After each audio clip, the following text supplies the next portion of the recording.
This is Tom Grush with Grush's Lawn Service. Here I'm with Danny today. He's going to give us the proper techniques for chipping brush here. Good morning, Danny. Good morning, Tom.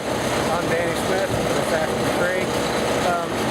Pretty much first things first, you got to have your proper PPE, your personal protection equipment, which is like a safety vest or safety shirt. There's reflective on it, at least class 2. And you got to have a hard hat, safety glasses, and your earplugs. And whenever you're chipping brush, you always want to chip to the side that's off the road. That way, if you're on the road, no oncoming traffic will interfere with you. Hey, Danny, we'll go ahead and watch you chip some brush up. Alrighty, thank you.